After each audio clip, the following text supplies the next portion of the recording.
what's true.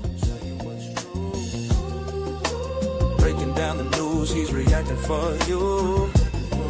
They smile in your face all the time, but Big Hink's here to set it straight. Hit like, drop a comment, and subscribe to Big Hink where the real news vibe.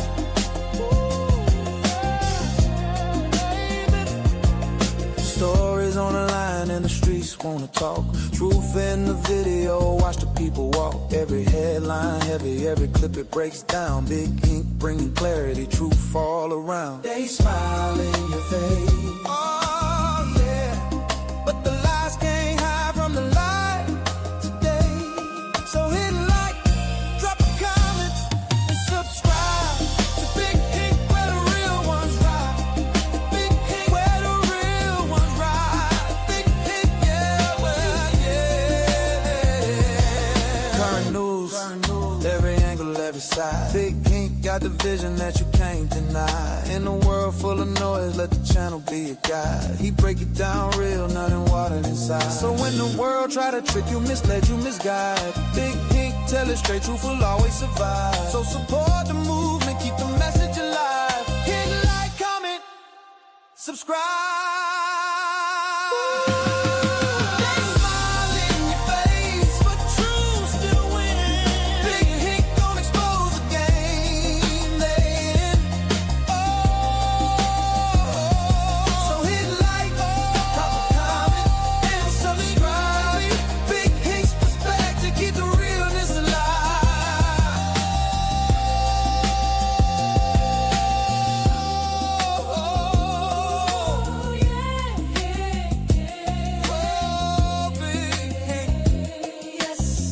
Tell them the truth now.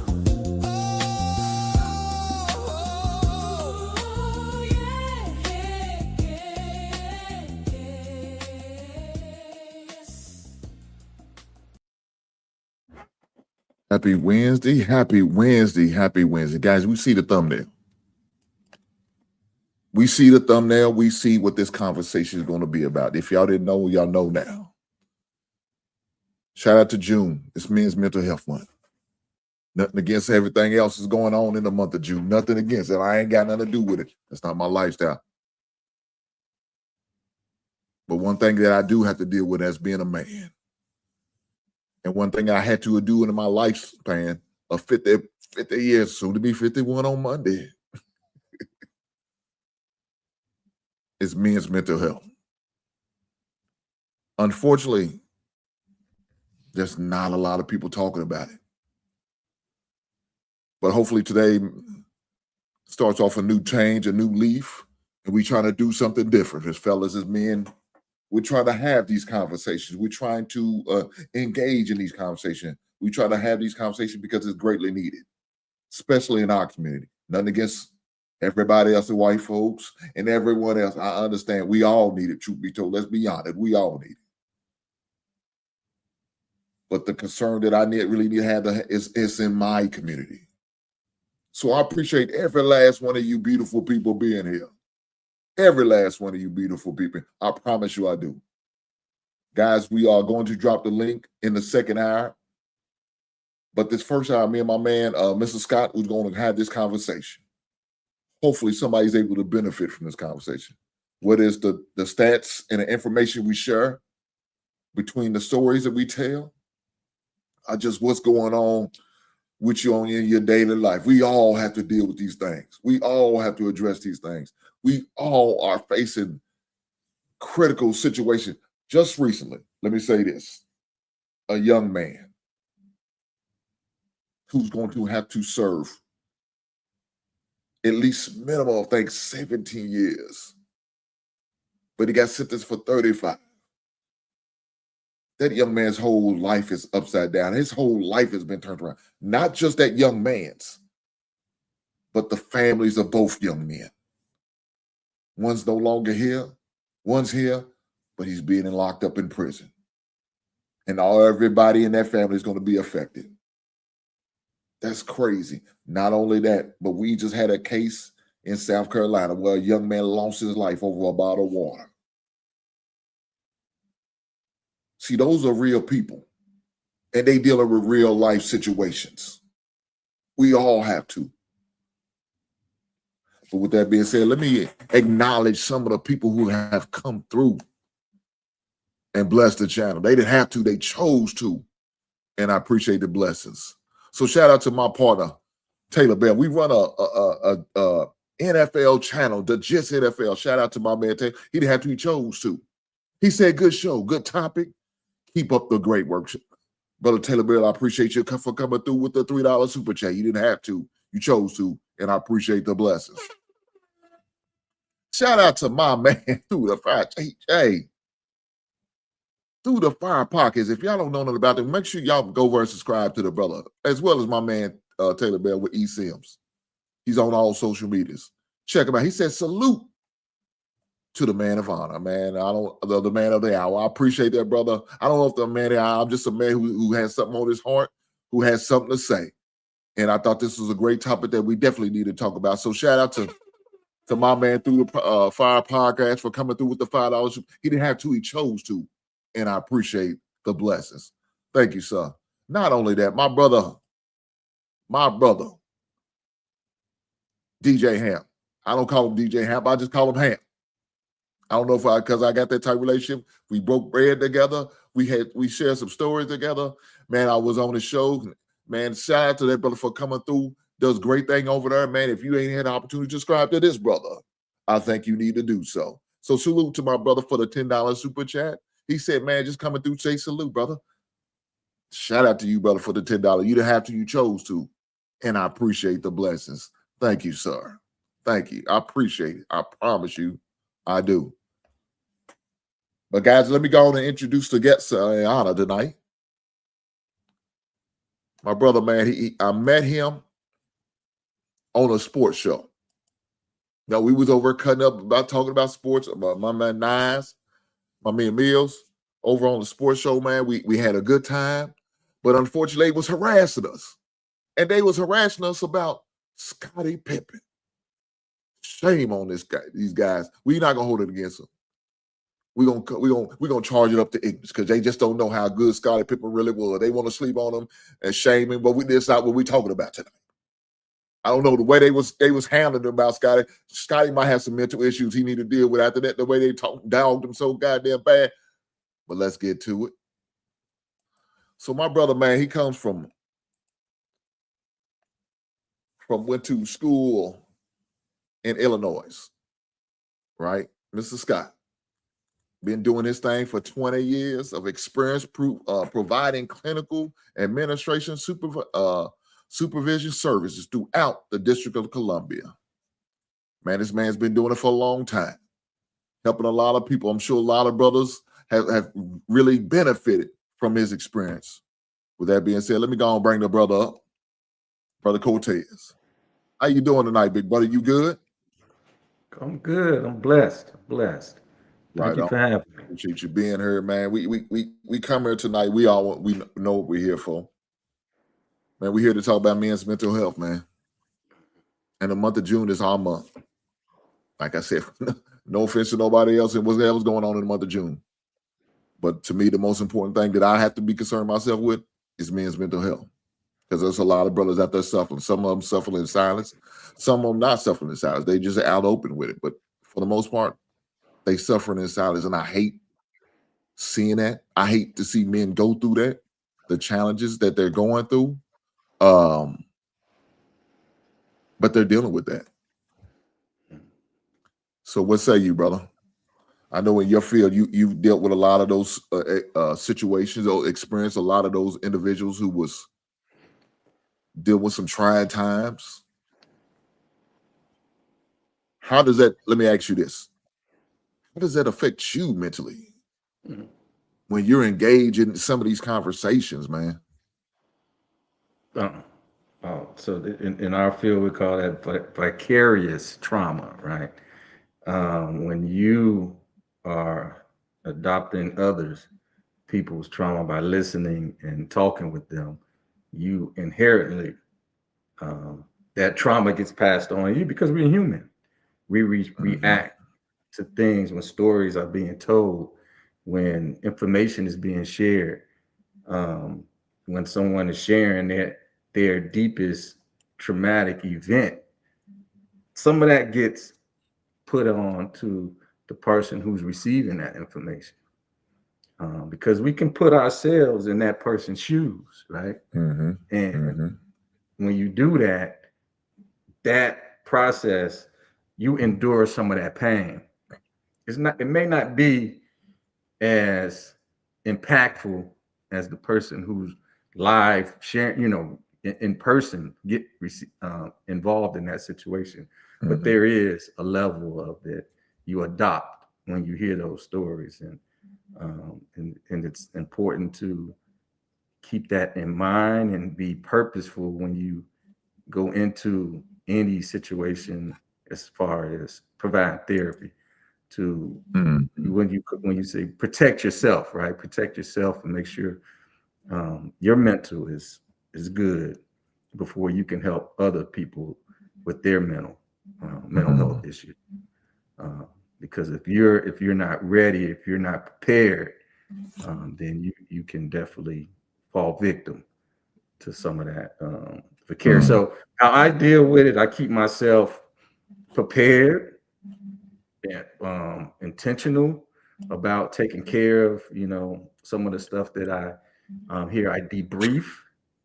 And what I Mm-hmm. mean by debrief, I have a therapist of my own that I talk to after um, providing others therapy, just so that I can share with that person about some of the stuff that I'm experiencing and feeling, and put stuff in perspective so that I can kind of keep doing this work. Good stuff. And it's funny you say that you have a therapist of your own, because you always hear about people wondering if therapists actually go to therapy themselves and address maybe some of the things that they're challenged or deal with, especially when they're having conversations with individuals who are going through a lot. And it's kind of hard not to take on some of them burdens or some of these stories you may share. I know in my time when I have conversation and mentoring a couple young men, how I kind of end up adopting some of their problems. I'm hearing like, damn, man. And then you feeling some type of way about that. You know what I'm saying? He's like, man, what can I do? And then it's to the point where you spending a lot of time trying to resolve those issues, but shit, everything else around you could be falling because you're trying to help somebody else while not paying attention to your own house is burning. You know what I'm saying? And so I caught myself doing that, and I had to kind of take a step back. You know what I'm saying? And do that. And I hated that I had to do it, but having them conversations with the young men, they kind of understood, man. They said, man, don't get yourself too engulfed in our situations and forget about what you got to do. You know what I'm saying? In your mental, you know what I'm saying? Stuff like that is deep, man. So I could imagine as you dealing with those type of issues, it could be easily done, right? You know what I'm saying? So, hey guys, for those who I know, if you look at the bottom of the screen, I got a ticker going across the ticker, just letting people know, if you are someone is in a crisis, you know what I'm saying, immediately, confidential help available is 24/7. Call or text this number 988 Suicide Crisis Lifeline. So please, if you know somebody who needs that number or need that information, encourage them to give them a call and get the help that they need. And I will have this going across the ticket to the remainder of the show. I won't take it down for the whole show. It'll be there. So for those who missed it, make sure you take advantage of it. Share it with somebody, loved ones, family members, doesn't matter. Doesn't matter. It's not just for men, guys. It's for everybody. So definitely take advantage of the opportunity if you need that. But I got a couple topics that I definitely want to we're going to definitely talk about, and a couple categories that I share with you, and that I make sure that I present it to you, because these are situations that affect me personally. You know what I'm saying? Whether it's me personally or someone that I know or in my family. You know what I'm saying? And one of the first things is suicide rates amongst Black men. Um, a long time ago in the 90s, probably I want to say about 96. I had a family member who took their life, right? And you know, as a kid in college, you don't understand the details of everything. And then unfortunately in our community, we don't talk about that a lot, right? It's just not something really talked about as like it's kind of tabooish. But that's something happened in our family. I didn't really understand reasons why or all that. But one thing I do know is that when somebody does that, I don't think they think about the ramifications that it affects the family. You know, they're looking for that immediate gratification of being done with everything, that things are just overwhelming, is too much to bear, and they feel like taking themselves out is the answer. Well, that may be the answer to you, but what about the people, the aftermath that's left behind after you do something like that, after you make a decision like that? You know what I'm saying? Lord forbid there's some kids involved. You know what I'm saying? You have maybe parents, siblings that has to deal with the aftermath, you know. And we all know that most times, if you have a life insurance policy, they don't cover that. And so now the family's forced to find, you know, some financial means in order to deal with this. So when you come across situations like that, man, how does that work? So it just add to the piece where and I've done a lot of work in suicide, um, suicidal or homicidal um, expressions, right? With I work in emergency room in the district. So, and in my other capacity, I counsel people who come to the hospital through ambulance, the police, who have you, you know, having issues with suicide, being, you know, on the forefront of their mind. And what you do is, um, it's a difficult thing, right? But it's a serious thing. Sometimes people don't understand how serious it is, right? Because Mhm. you know there's you know secondary gain from the expression of suicide, right? It's, Yeah. attention, maybe some of the things that you know people may receive because of the alertness of what they're expressing, but it's very serious when you start talking about suicide, right? Because the study shows that you know it's usually a cry for help. Mm. When you get it, it's probably a lot of times people have hit their last end. They've been crying for help. They've been asking for help or crying out for help in their way, and now have been receiving the help. And this is the only way that they see that they can resolve the situation they're in is just thinking about like, what if I'm not here anymore? Mm. You know, if I'm not here anymore, then the problems go away. But like you said, it don't, right? Because the people you leave behind that they take on that. But for that person, there is um, a level of um, uh, that you know these things that goes unnoticed, right? When you look back on like, man, the guy, you know, or someone who committed suicide, you look back, you miss on some of the opportunities that you could have really took advantage of to kind of Mm. maybe shift the thinking, um, especially for Black men, because we, you know, we've just been socialized and conditioned to not, you know, suppress our emotion, not show Yeah. emotion. Yeah. You know, ever since I was a boy, you know, we don't cry. You know, we don't shed tears. And if we do, you know, we isolate ourselves. We don't Mhm. um, let people know about, you know, what's going on with us or struggle because that's how we've been taught. So that's the one big thing is that our emotions are important, right? We have emotions. We cry. I mean, I cried. Mm-hmm. There's things that move me to tears. Mm-hmm. Pain is real, and Mm-hmm. people, when you cry, people like you're weak. Mm-hmm. I think sometimes that's a strength, right? With understanding that emotions can be strength ridden, can provide Mm-hmm. you strength. So no one wants want to be ridiculed for their emotions. So it's important to take heed to those behaviors, those instances when people want to share the deepest thoughts and really take it serious um, in this line of work, because it's real. Because study shows that it happens instantly, instantly, and um, and there's and usually the most fatal way that people, a lot of people with gunplay and all this stuff, Mm-hmm.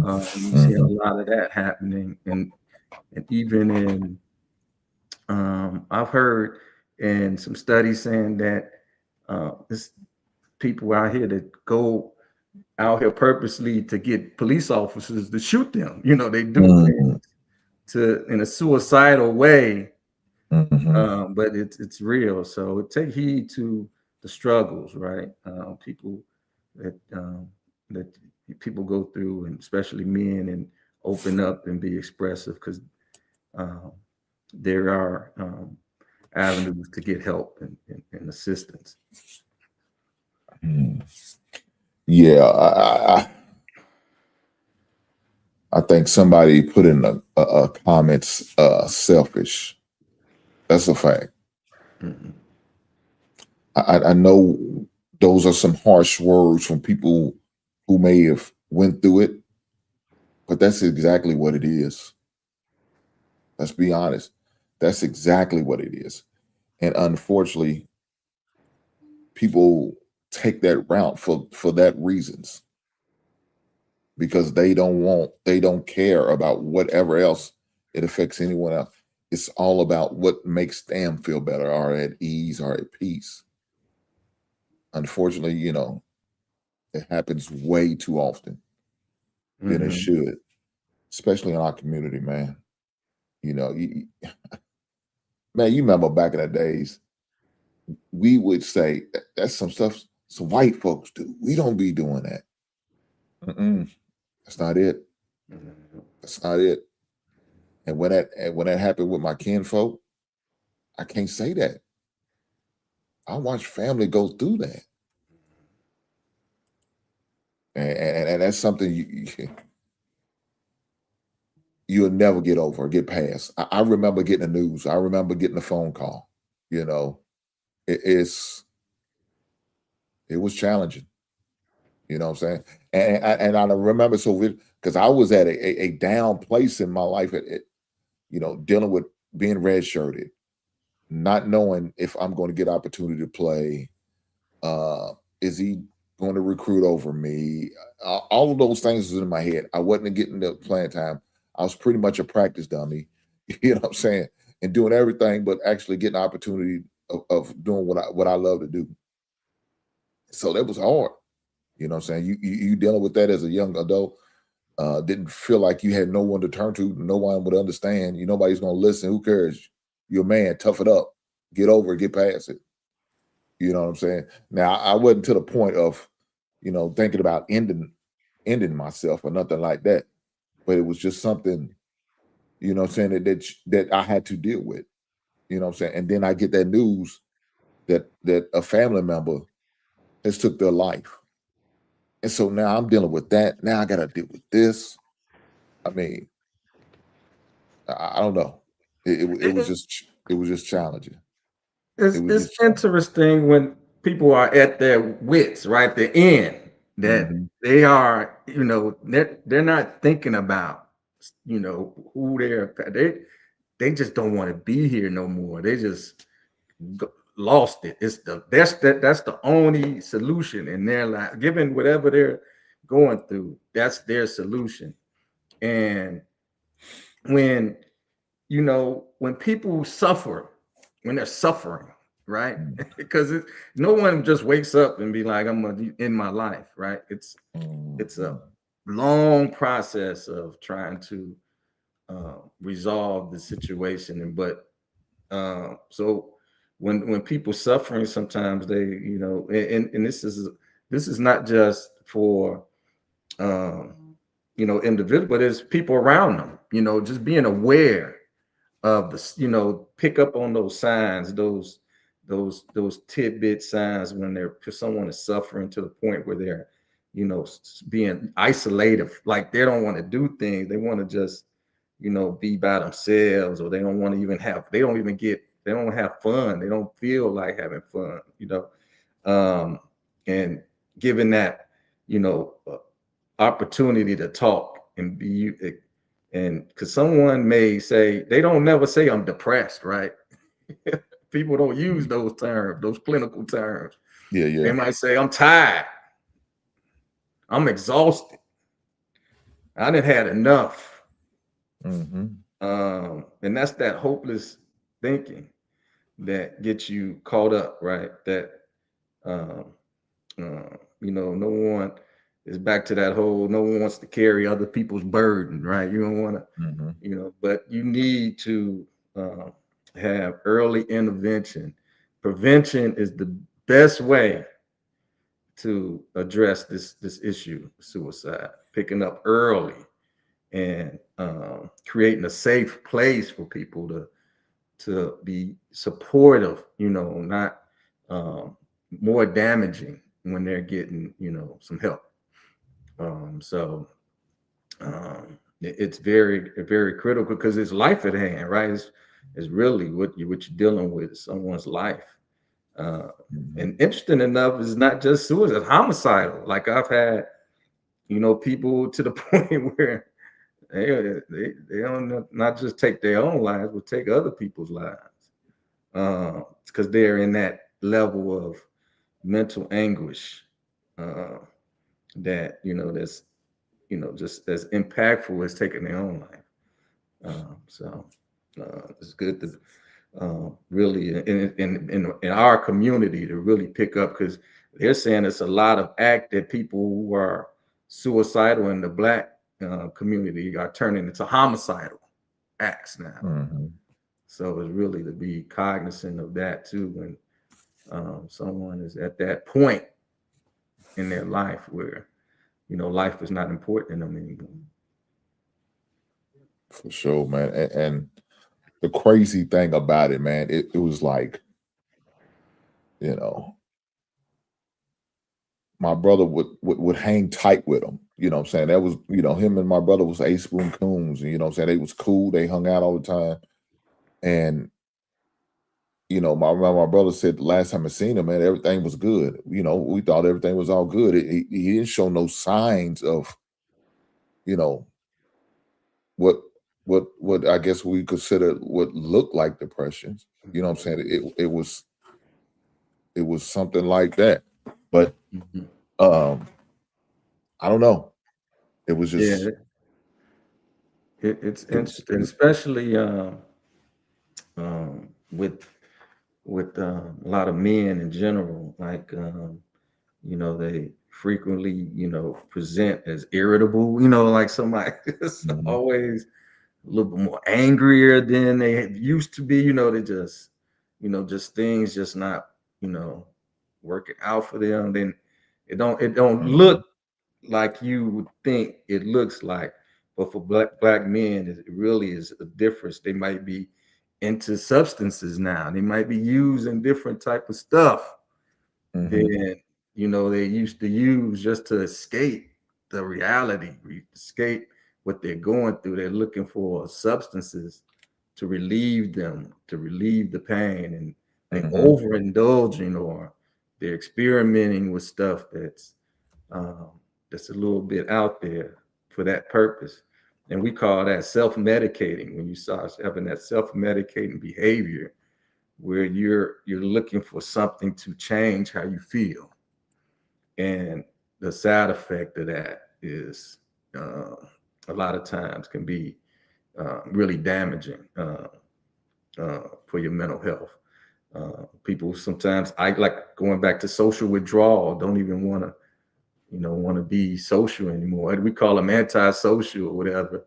When this person was always sociable or kind, now they just withdrawn from being social, and or even taking start doing risk taking behavior, like doing stuff like, man, that's crazy. Doing, driving at like 90 miles, just doing all this crazy type of stuff. Take heed to that, because that may not be an openly expressed sadness, right? But it's masked. It's masked behind sadness. Is that they're dealing with, because it don't always look the same for everybody. So, Brother Fig comes through, man. He says, real talk, man. I've struggled with suicidal thoughts, porn addiction, being the damn, man. Being and now of my autism in the past, your name now after I guess he meant overcoming that. I want to let people know you're stronger than you think. Man, that's real talk. That's real talk right there. Struggling with an addiction, and especially like corn addiction. People don't look as that as an addiction. You know what I'm saying? People don't look at, oh, it's just a man being a man. So every man watch a little bit of a little risque television or movies, or a man of a certain age like me and you, books. Do they even sell them magazines anymore? I don't even know if they sell them magazines. Playboy, yeah.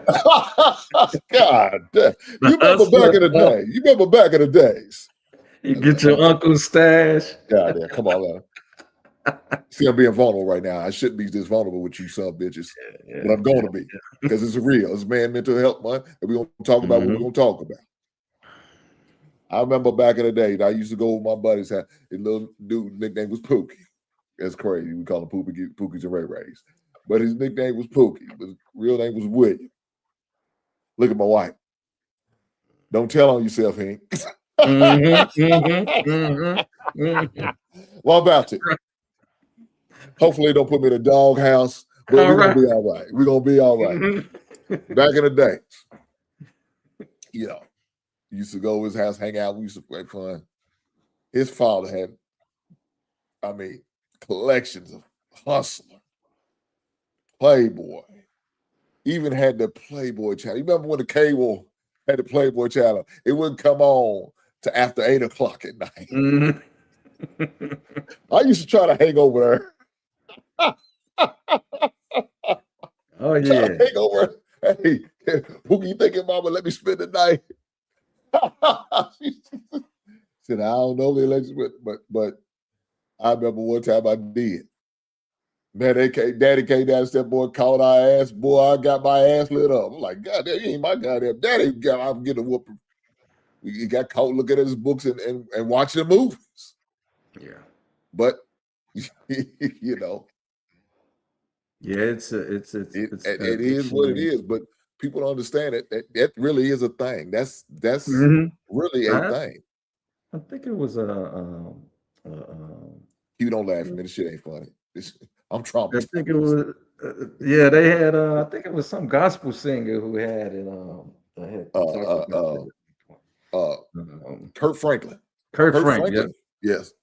Came out saying it's it's real, but it's definitely when you are using that, you're addicted to something that of course you're looking for some chemical reaction in your body, and you're just like substances bring on that as well. So you're looking for something outside for happiness, for joy, for entertainment or relief.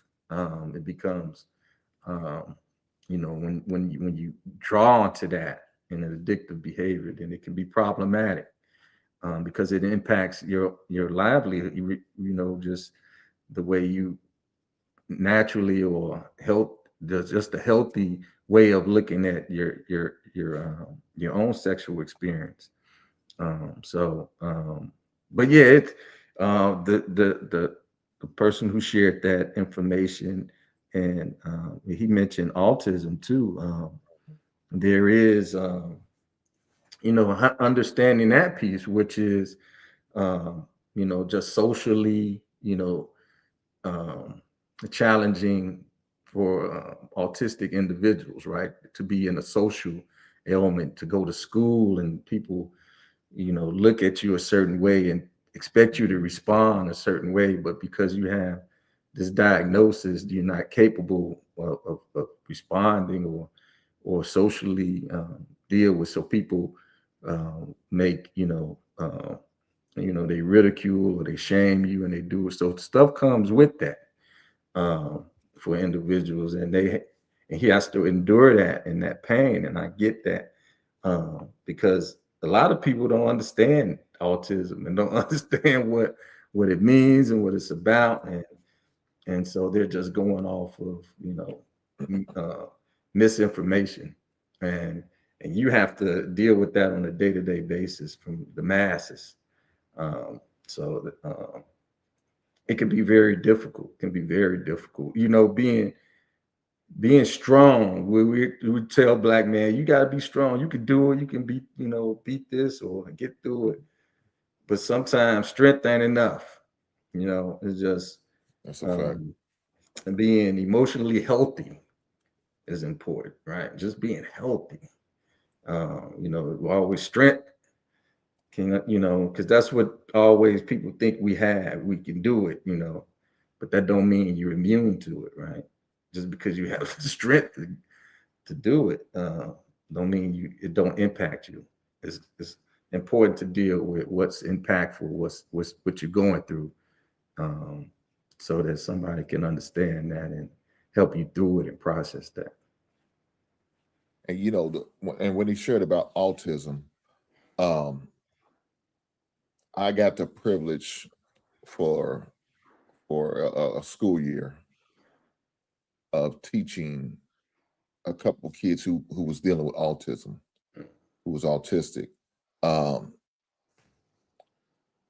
yeah, there's a special place in heaven for parents who has kids with autism because man, it's a challenge. Mm, It's a yeah. challenge. I only had to do it for 5 hours a day, right? But I couldn't imagine dealing with that on a regular basis, man. I mean, it was challenging for me, and it tested my patience. And unfortunately, I think I probably would have handled it better if I knew the challenge. I didn't know. I just thought he was just acting out, acting bad. He Hmm. now my next year I got one that was nonverbal. You know what I'm saying? A Hmm. nonverbal autist. That was a little easier, but it was kind of challenging. Let me say this. It was more challenging because he just didn't talk. So it's like writing stuff down. But when he's anxious and you know hyperventilating, he's panicking. It's like I can't read what he's saying. I don't understand. So now I'm trying to figure this out. Now, luckily, I had a great assistant in my classroom, a helper that was able to understand what was going on and how to deal with him, and was familiar with the young man. So that kind of helped me as a substitute teacher. You don't know what you're going to run into, right? So it was a challenge, but it was definitely an experience, that you definitely would want to share with anybody who's dealing with that. Hey, man, shout out to you guys, man. I have an understanding of what you're dealing with when I hear about parents who are dealing with kids with autism, man. I like I Yeah, said, it's a it's special place in heaven for them families, man, and the mhm. parents to have to deal with that, man. So Yeah. I have family members that's um, dealing with that, cousins and even in my own life, I've had to, because my son, just disclosed he had some issues when he was 3 years old, 4 years old, that the teachers was like, he needs to be tested. And we, found out there was more ADHD than autism. But it is something that Yeah. as a parent that you want to help and you want to assist, and you don't know how to, assist in that situation. And a lot of times you start blaming yourself, and you blaming a lot of other, reasons why things are the way they are. So it's difficult, because and to be honest, the whole autism thing, it's really a perspective of how people look at the situation. It's you you really judging someone based on your terms rather than based on their terms, right? You're looking at someone because if you look at their ability cognitively, it's off the chain. Like they have the wit, the smarts a lot of times to do more than any other individual. But sometimes it's just the social piece. It's the social piece that is lacking. That a lot of times you pass judgment on that person. A lot of times it's without you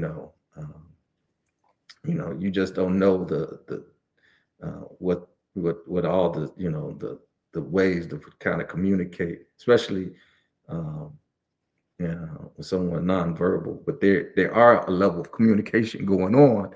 It's just not verbal. So that it can be difficult. But taking heed to there's other ways and other modes of and adopting different ways, different ways of thinking, different ways, not being rigid, right? Not being like this is the only way that someone can communicate. No, open your horizon, open yourself up, um, so that someone can express themselves the way they want to express you, and not to, and not just for autists. That's everyone. Yeah. You have some people who don't want to express their feelings in a sit down, communicative way. Sometimes they want to draw. They're artistic. They want to draw what they feel. Be receptive to that. Um, so it's you can't just put yourself in a box. What I mean when you deal with this stuff, um, and mental health is the same way. You can't put yourself in a box and think that you're gonna get someone to express the way you think that they should express. That's a So fact. That's a fact. Mrs. Hink says, yes, autistic children are geniuses and highly intelligent. No, that's right. No, that's right. Average man, thanks for coming through, big brother. I appreciate you. I appreciate you. And guys, if y'all have any questions, please more than welcome to drop them in the chat. I will be opening and dropping a link here shortly for people to come up. I got a couple guys in the back, but one of them's not connecting. I think Mo, it says his device is not connecting, so I don't know what's going on with Mo and D Warren. I don't know if he look like his camera is not working, but we're gonna open it up for you guys here shortly. But we're gonna get y'all up, I promise you. And my man Mo, if you get your camera get connected, we're gonna get you together all the way. So hopefully you can hear me. The next thing I want to talk about is this PTSD in the Black communities. I know some people think it's normal for us to go through some of the bullshit we went through. Maybe violence, bullying,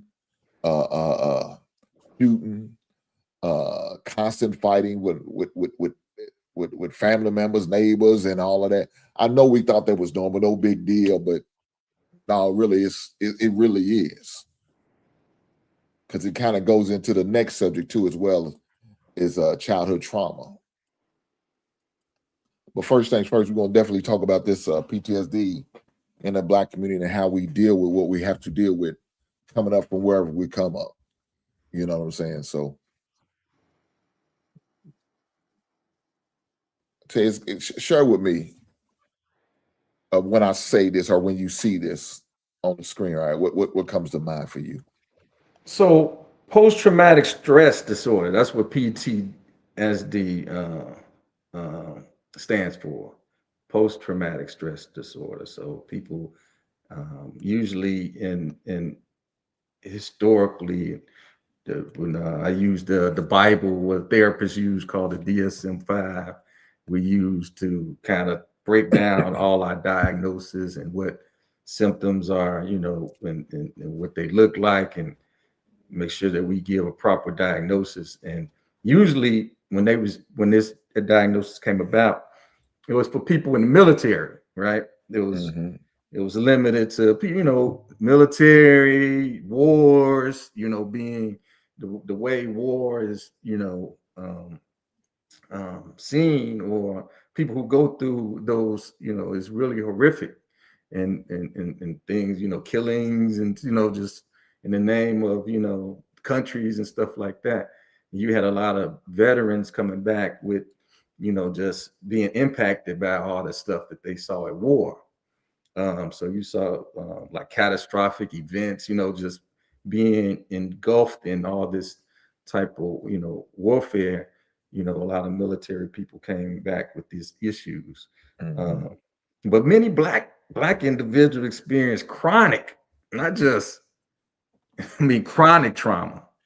Mm-hmm. I mean, think about you growing up, what we had. I mean, just think about just slavery in a sense. So chronic trauma, right?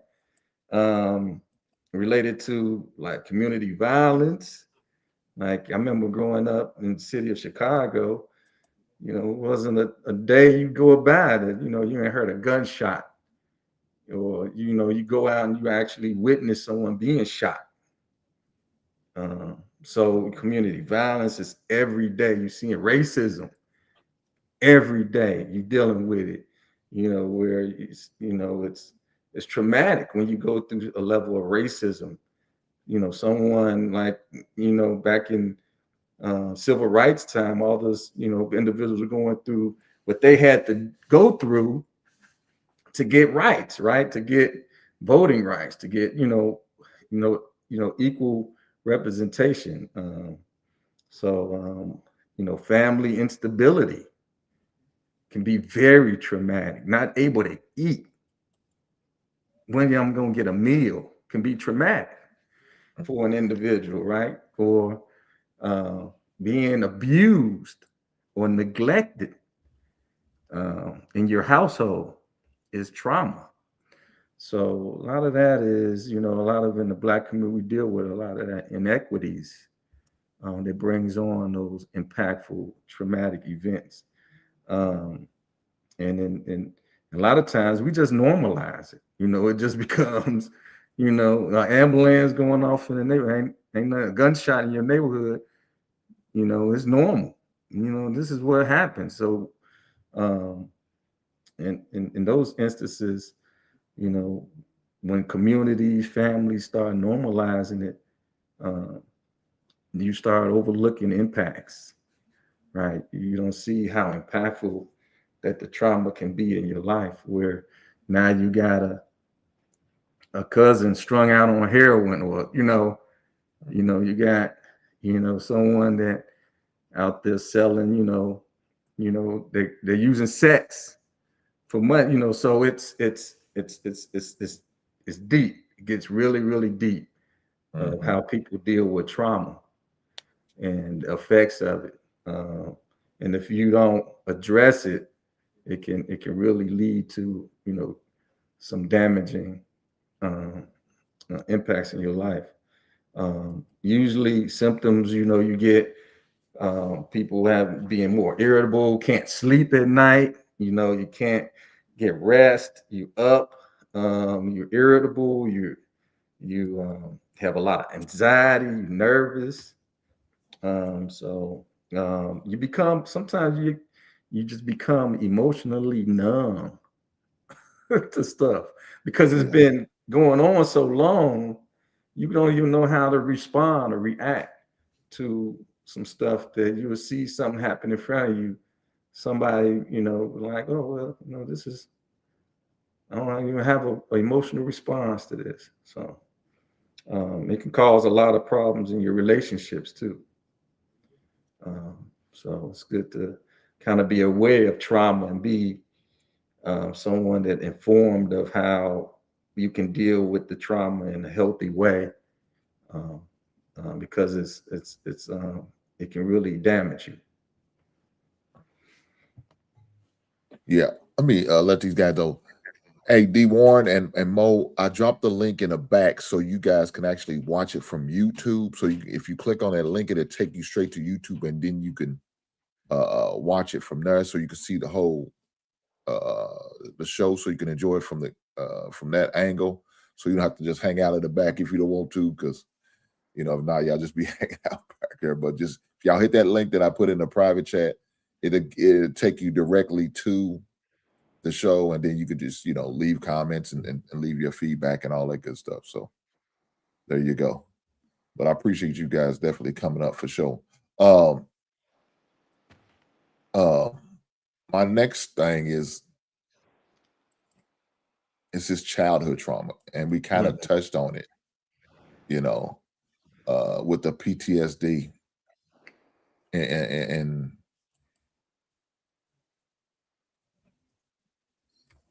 this right here. I can really speak to, because I faced that, right? One of the things is when my parents went through a divorce, and me and you had a conversation yesterday, and I talked about how that affected me. As a child, you felt like, is it something that I did, right? Did I do something wrong? Was it something I did to drive my father to leave my mother? You know what I'm saying? And those are the type of things that I was thinking to myself. You know what I'm saying? Those were self conversations I was having to myself, because I thought it was something I did. I remember getting in trouble the day that my dad left. I got in trouble with school, and I'm thinking he's leaving because I got in trouble with school. He's leaving because I got a referral from acting up in school. And I remember begging him, don't leave, don't leave. At the time, I think I was playing with a little police car. We was watching I think a rerun of the Blues Brothers. And I was riding around that little police car like they was, you know what I'm saying? And then I just hear this noise of, him going downstairs, getting stuff. And then I'm like, what's going on? And I'm going to look, and he's packing up a suitcase. You know what I'm saying? And I'm thinking, oh, snap. He's mad at me because I got in trouble at school. And he's leaving. As a kid, you don't know nobody. You just, that was my thought process. It wasn't until, down the road where, no, it wasn't because of me. It's because him and my mother could no longer get on. They're fussing and fighting all the time. They're going back and forth. And, whatever it was, you know what I'm saying? And he was just done with it. You know what I'm saying? And I remember my mom just talking bad about my dad, and me having ill feelings towards my mom, because I'm saying, you just saying it because you're jealous. You're jealous because daddy has moved on and moved out, and now he's starting a new life with his new wife, and you ain't got nobody. And even though 85% of what she's saying was true about it, but you couldn't tell me that. But it kind of made me feel some way towards her, and draw me closer to my father. You know what I'm saying? Even though I was one of those kids that, man, when he gonna come pick me up? He said he's gonna come pick me up. He don't show up. When he gonna come up? He said he's gonna pick up. He don't show up. And the shit she was sharing with me was true. That's what he was doing. He made his child support payment every week. I go to the mailbox. I get the check out of the mailbox. He drop it off. It wasn't because he was short on money. He was a deadbeat because of that. Financially, wasn't. Emotionally, he just wasn't there. I remember going to his brother because his brother seen the directions I was going towards, how I was, and seeing that absentee as a father and looking for a father figure. Fortunate enough, my grandfather stepped in. Fortunate enough, my uncle stepped in for him, his brother, to pick up the slack. But he would always challenge his brother, say, why are you doing this to your child?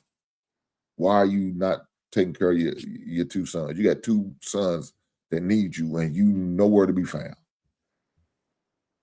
And it took a couple years for him to do that before he stepped up and started doing what he needed to do. But in that time, that really hardened my heart against him. It really hurt our relationship. And it took a long time for me to get past that and forgive him. And I remember I shared with you, that was one of the times I had to go to therapy because of that. I had to learn how to forgive him and move past that. And one of the things I shared with the therapist was, I'm having kids now. And he's starting to make these promises to my kids. And one of the conversations had to be had. Don't hurt me and disappoint me like you did. Damn. I don't do that. If you're not gonna come, don't tell them you're gonna come. Tell me, I'll prepare them. And if you don't come, they don't know you then. Just surprise them. But I'll make sure when you tell me you're gonna do what you're gonna do, show up. Don't disappoint my kid like you did me. And lo and to his credit, he showed up. He did what he had to do. Now, what I'm saying, I used to look at my kid like, damn, I wish he did that for me. I wish he did it for me. But thank goodness for that therapy that I was able to forgive him and get past that. Like I said, it took some time. It wasn't an overnight process. But little things like that can affect kids. People don't realize that. I know one thing, when I went through my divorce, me and my ex agreed on, we're not going to talk down to each other in front of our son. And there's been some times that I feel like saying some goddamn nerves. Mm-hmm. But I had to make sure that I had to restrain, control, contain those situations, even when she got on my nerves, or even when she said some slick shit. I just had to make sure I had to take the high road, because I had to make sure I set the example for my son. Despite of what goes on between me and your mother, one thing we do agree on is you, and how we're going to take care of you, how we're going to discipline you, how we're going to make sure you get what you need. So those are, little things like that that happened to me in my childhood molded me as an adult to not do certain things, to move certain way. Me and my brother make sure, regardless of what goes on, we're gonna be in our kids' life. We're not gonna come with no excuses. It's not gonna be no financial excuses. We're not gonna say, well, I ain't got time. We're gonna figure it out. Mm-hmm. We're gonna figure it out. So, but if you can, Tez, kind of talk about this childhood trauma thing and how it can affect families and the children and all of that good stuff. Yeah, this is important, right? Childhood. When you start talking about children, you know, children are, experience trauma. They can't handle some of the stuff that the adults can't even handle.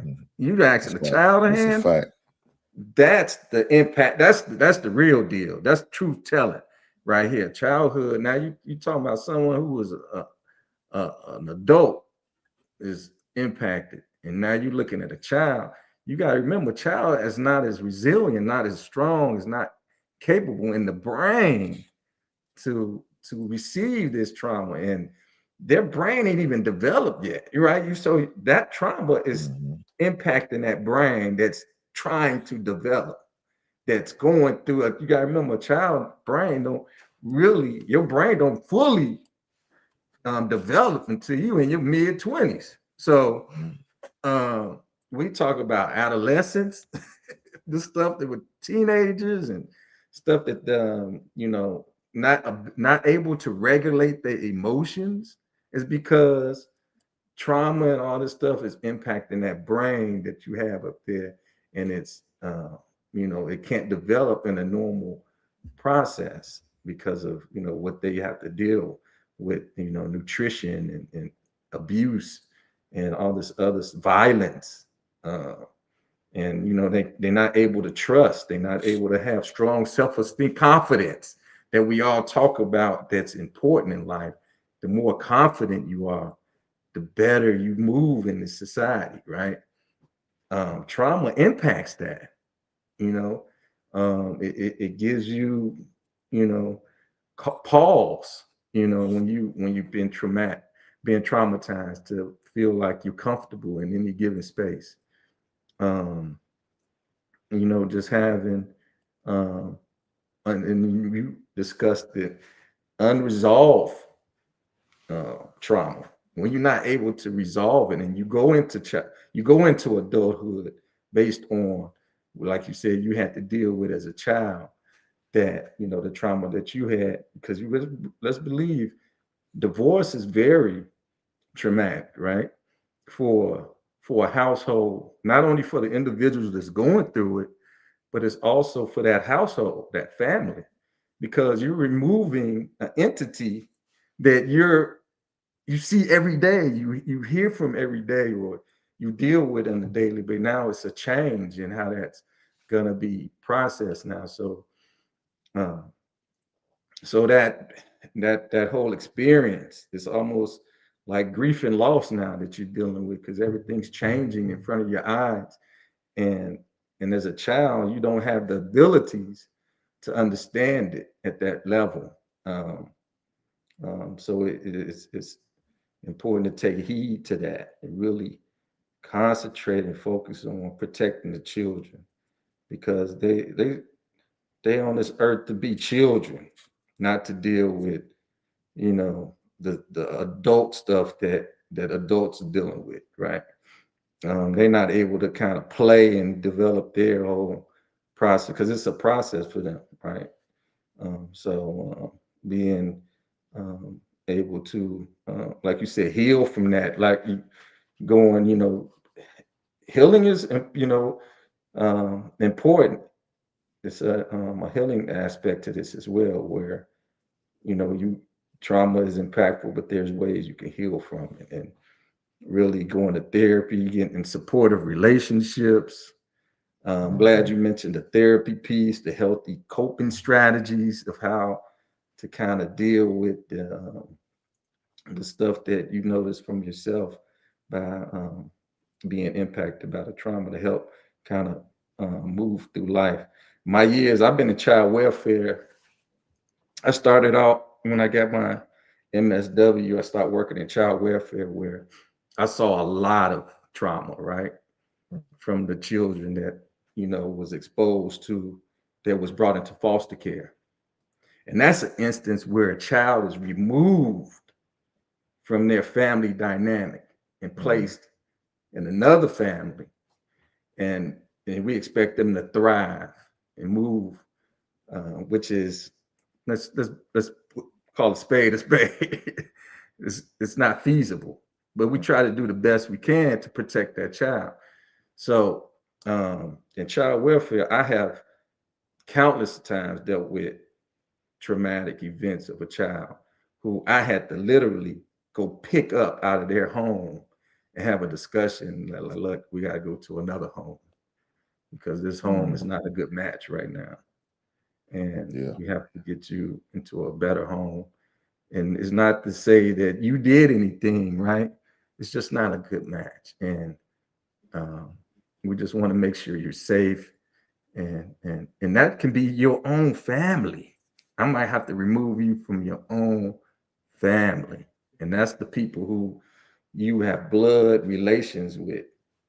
And that's a difficult conversation to have. It's very, when you say vicarious trauma, is really because you take on that, because you see it from that child's eyes.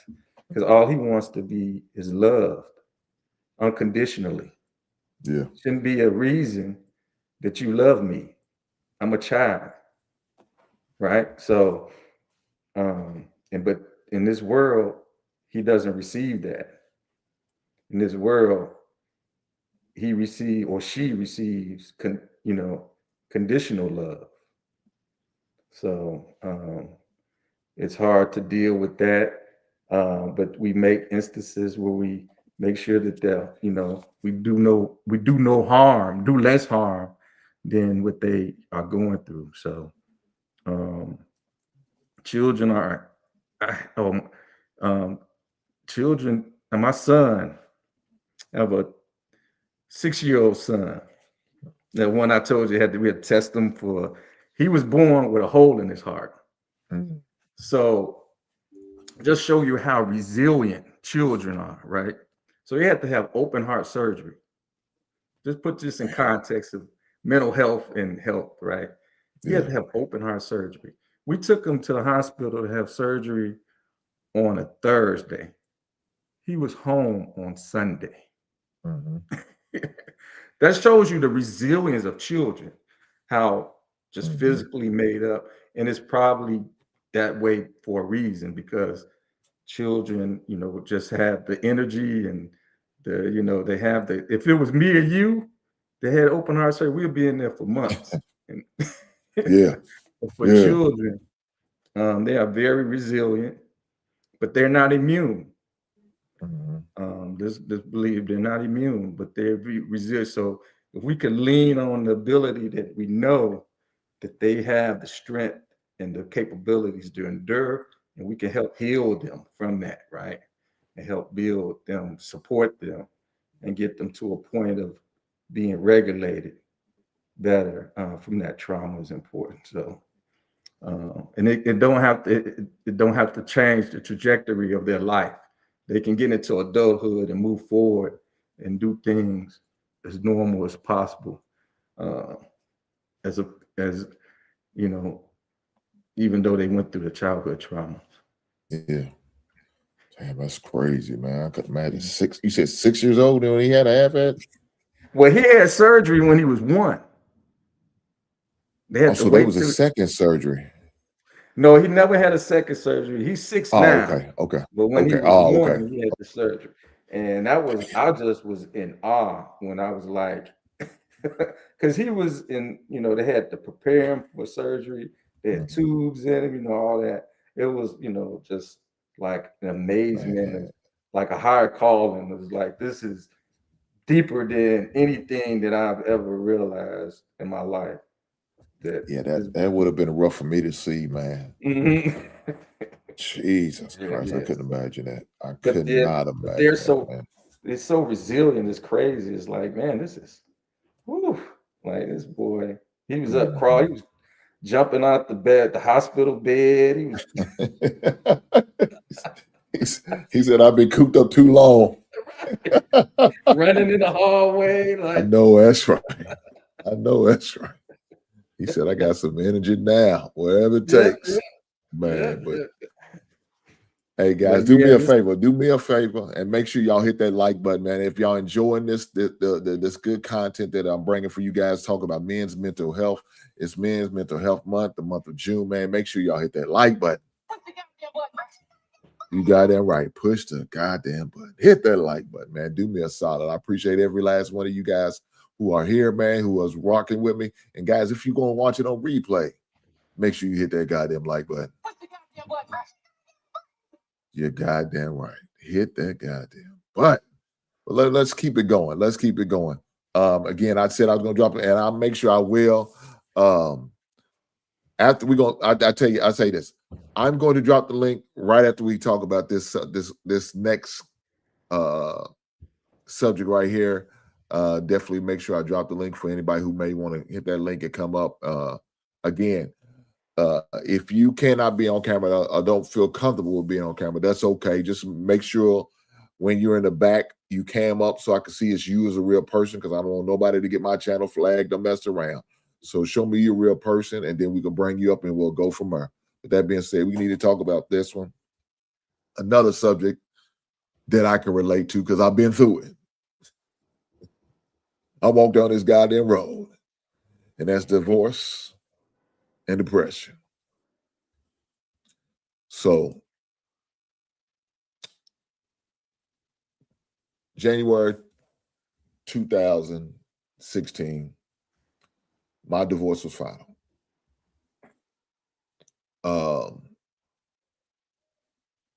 I was messed up. I was messed up for a couple years. And I went to therapy for that. Because I was in a dark place. Let me be honest. I know some of the people on social media hear me say married men are winning. And that's true. But in 2016, I didn't feel that way. 2016, I said, fuck marriage. I mean, I'm just going to be blunt honest. 2016, I would say I'll never do it again. That was my mindset in 2016. I didn't see myself walking down the aisle, put myself through that shit again. And even though it was my fault that I got a divorce because of what the selfish decision that I made, I still wasn't willing to do it. When I made a decision, it was in 2011 when I cheated. But hear what I'm saying. I didn't get divorced until 2016. So we went to couples counseling. I'm thinking everything's all right, everything's good. But my ex never got past it. Never got over it. And I can't blame her. I wouldn't have went that long. If the shoe was on the other foot, I'm not going to lie to you guys. I'm being vulnerable. I wouldn't have went that long. It'd been immediately. I've been down to the goddamn courthouse talking to a lawyer. By the end of the day, once I found out the information, it's over.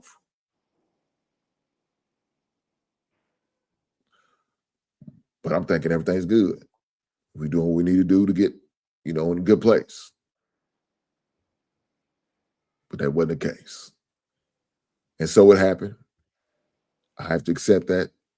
I have to take blame. I had to take accountability because I made a selfish decision. And I got to live with that for the rest of my life. I'll forever have that scarlet letter on my name as a divorced man, a man who had a failed marriage. I have to accept that. Ain't nothing I can do about it. I can't change it. I can't do it over.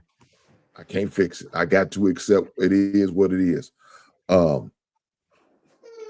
I went to therapy, and it took a couple of years for me to get past that and get over it and get through it, to even be open to marriage again. And so what ended up happening, and I'm being vulnerable, guys, me and my ex-wife got back together again. Unfortunately, it just didn't work. We tried. It just didn't work. She wasn't willing to meet my expectations, even though I was doing what she expected me to do. She wasn't willing to make those changes and the proper adjustments. So I shared with her, I'm not going to marry you again, because we're not going to do but end up in the same situation again that got us here.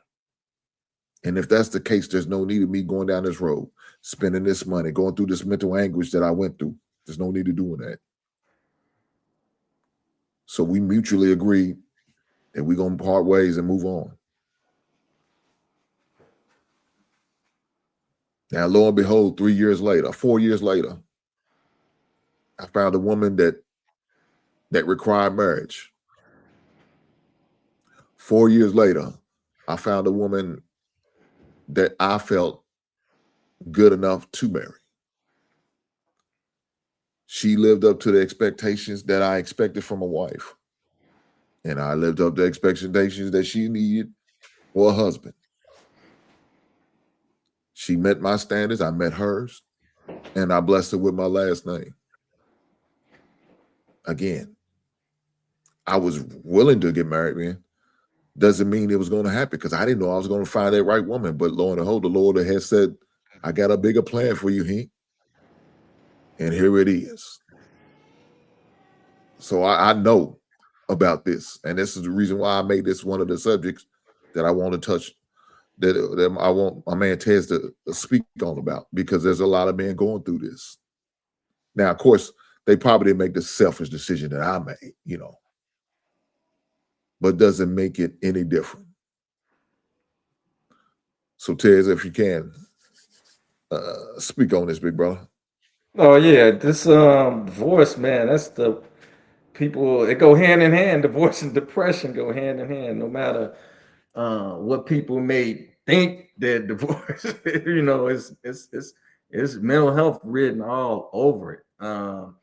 And usually this is one of the most significant life transitions you're gonna ever have, right? Mm-hmm. Other than, ultimately dying, but but that is, it is almost like losing your job, I mean, it's a partnership, a big business falling Yeah. through. It's because it's all wrapped into one. A relationship, a loving relationship, a union came together, and now it's gonna be separated. You're not gonna have that same relationship with that person. That's a hell of a transition to make, and depression is definitely gonna set in because of Mm-hmm. that transition. It's almost like losing someone. Grief. It's a grief and loss situation, um, because now you have to change identity. You have to change your who you are and the other person are, in your life, because that's not going to be the same. Then there's a financial level of stress that comes with that. Um, uh, Loneliness come with that, right? Regret come with that. All the stuff that comes with that. Because the decision that you made, that you went into for being lifelong partners, is now coming to a reality that's ending that. Yeah, that's common. The depression is common.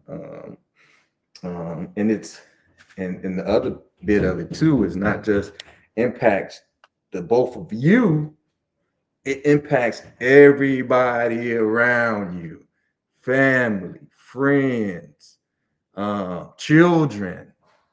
Everything is changed now. Everybody has to change around you when they're talking with you, working with you, building with you, or so forth. So um, there is a big level of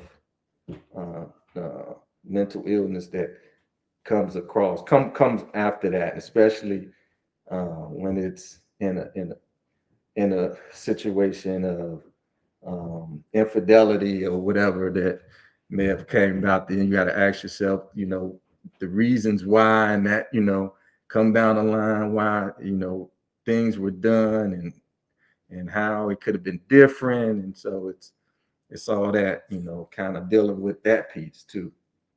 Um, so it's part of the divorce is definitely an ending of a relationship. It represents not just the ending of a relationship, it represents a loss of dreams, a loss of expectations, family structure, future plans. Everything shifts now because of that. Exactly. The big thing I want to tell everybody in this whole, everything that we go through is temporary. Mm. Everything, when mental health is concerned, is temporary.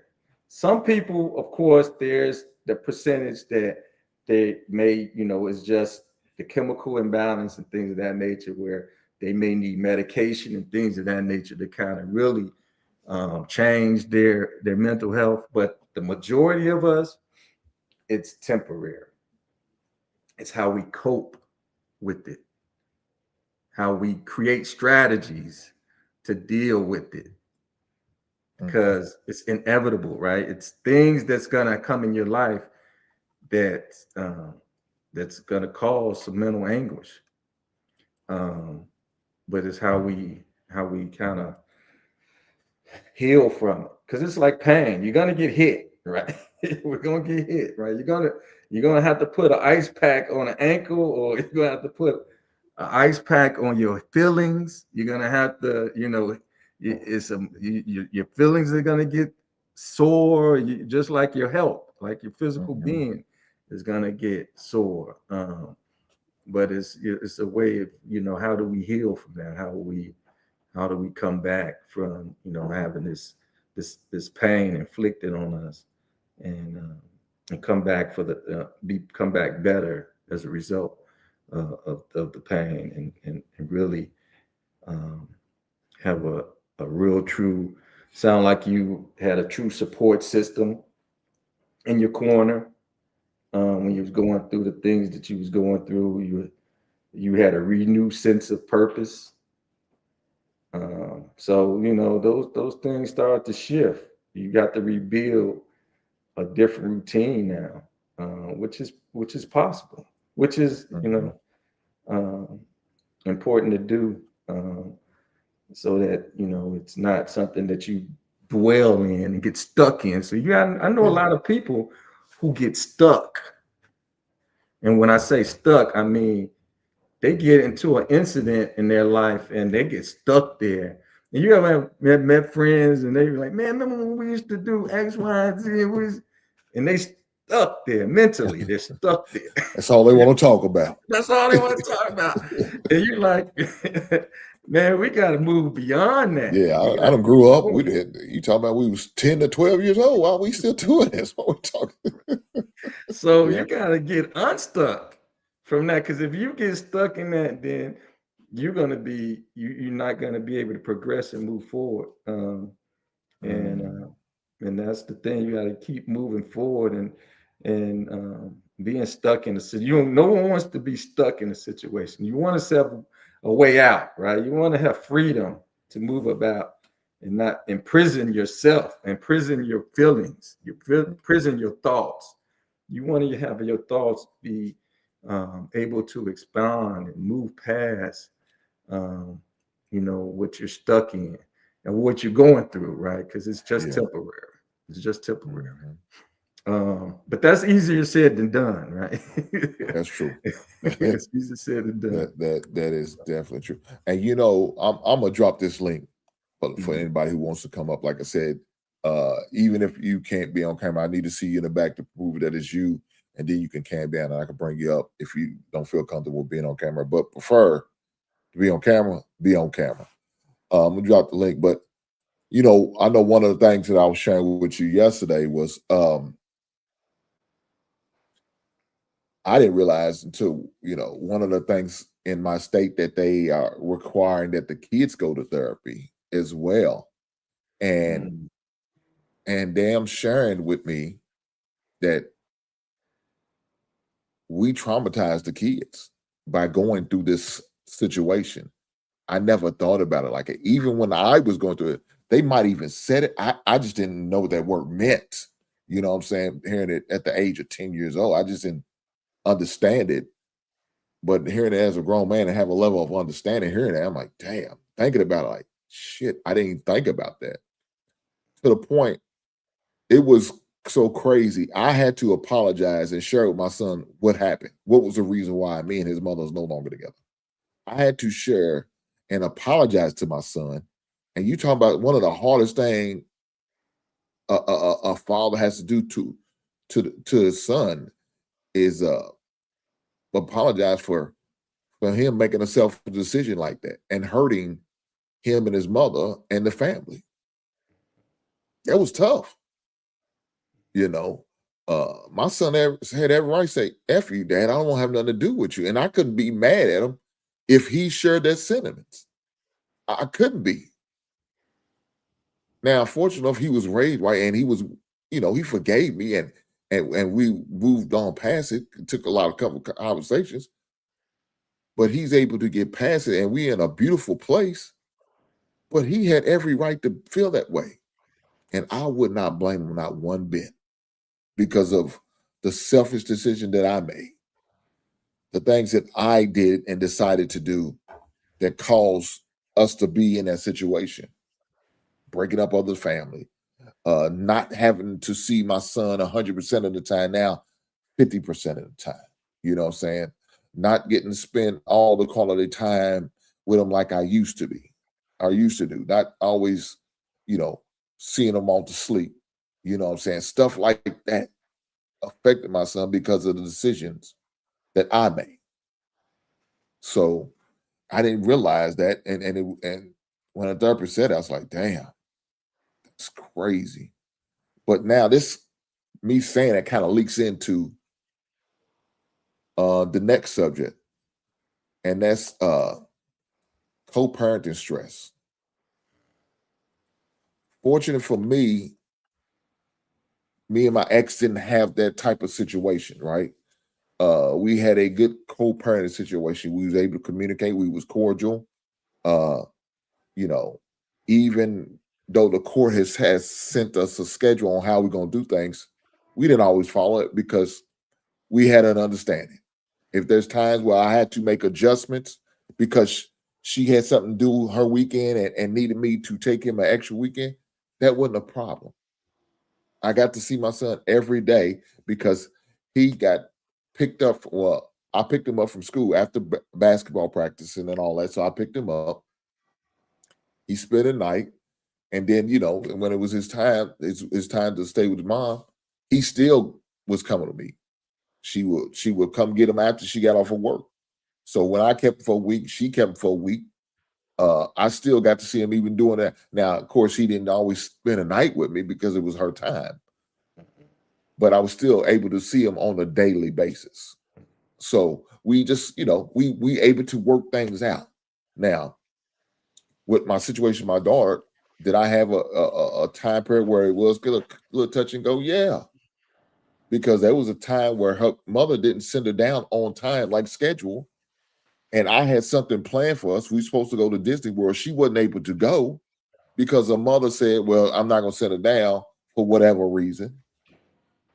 You know what I did? I said, "The hell with this." I went to the court. I said, "Shit, y'all tell a white man on me in a minute. I'm gonna tell a white man on you." And I did that, and they forced her to pay half the price of the ticket for Disney World, and our means of transportation. Because it was a family union, we chartered a bus. I got half the price of that because of what she did.